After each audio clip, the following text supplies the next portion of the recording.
Hello YouTube friends, as you have probably figured out, I've been a Panasonic GH4 user for a while now.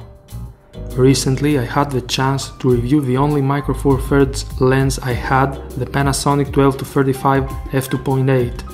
Although it is a great lens, I decided to invest in a more cinematic solution. I bought a Canon EF2 Micro Four Thirds Metabones Speed Booster alongside with two Canon lenses. I also needed a backup body for my GH4, so I picked up a Canon 600D for only €300. I know, it's not a GH4 by no means, but you know something, I have a body with two native Canon lenses that serves me both as a video and stills camera.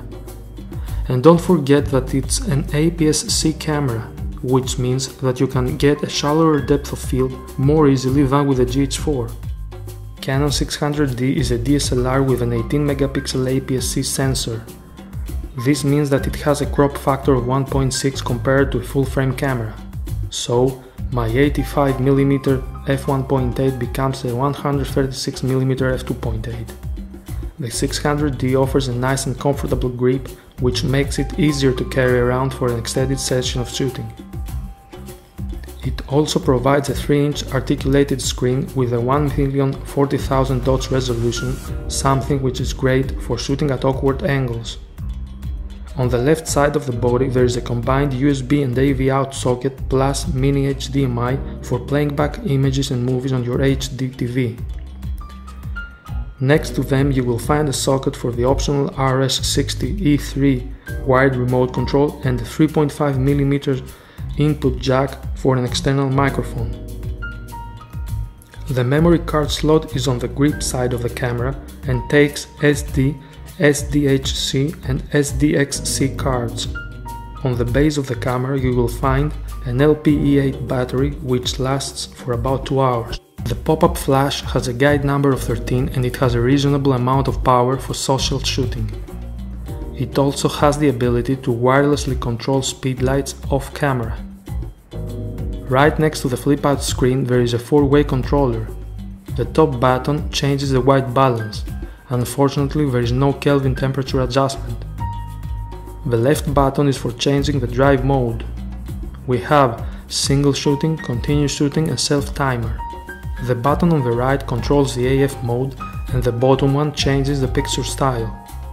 On the top of the camera you will find the mode dial as well as ISO and display buttons. Now what about dynamic range? The first video is shot at ISO 100 f14 and shutter speed of 1/50th. The profile used is the standard. The next video is shot with the same settings except for the profile. I used CineStyle by Technicolor. I will provide a link in the description. As you can see, I exposed for the highlights. It is obvious that CineStyle offers a flatter image, protecting the highlights and boosting the shadows. The cost of this is the increased noise in the shadows area.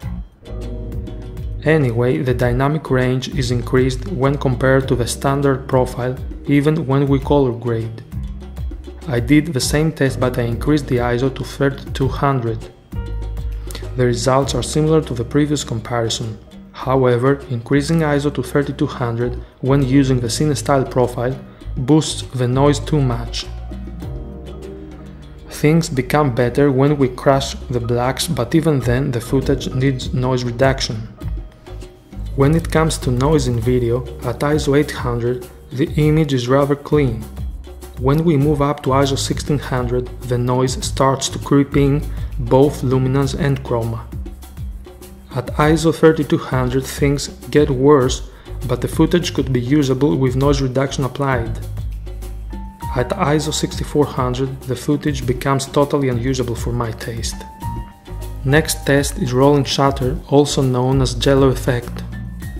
When we pan the camera quickly from one side to another, the image bends diagonally because different parts of the image are exposed at different times.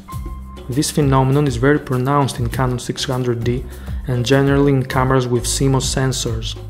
When it comes to aliasing, 600D has a lot of it. Take a closer look on the railings of the rooftop and you will see jagged lines. Canon 600D has many profiles, let's see some of them. Landscape is good for vivid blue skies and green foliage. Monochrome is black and white. Neutral has natural subdued colors. Standard offers more contrast and vivid image. Cinestyle is a flat profile, best for color grading. The first thing you have to do if you want to shoot video with the 600D is to set the mode dial to the camera icon. Dive into the menu and change the movie exposure to manual. We want to control all the parameters and not let the camera do it. Next, go to highlight tone priority and disable it. I am in Greece, so I change my frame rate to 25 and Full HD. You can also use 24 or 30p at Full HD.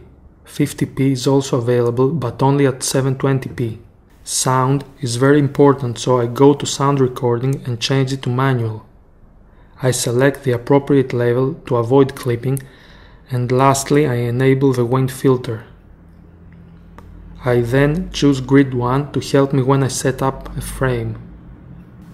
After that, I set Auto Lighting Optimizer to off and select the Cinestyle picture profile, which is very flat and allows me to better grade my video. At the back of the camera there is a quick menu button which allows me to change things such as white balance, picture profile and video resolution. With the info button I choose the amount of information I'm gonna have on the screen. I always leave the exposure data and the histogram on. Before I press the record button I check my focus. If I press the zoom button once, I get 5 times magnification, and if I press it again, I get 10 times magnification. I adjust the focus manually, and when I'm sure, I exit by pressing the zoom button once again. This review is gonna end with a sample video from the Canon 600D and the 40mm pancake lens. But before that, I have to tell you that this camera can produce beautiful and cinematic images at a low cost. However, do not kid yourselves. Panasonic is leaps and bounds ahead in video quality. Anyway, this is just my opinion. If you find this video useful, share, like and subscribe. See you soon.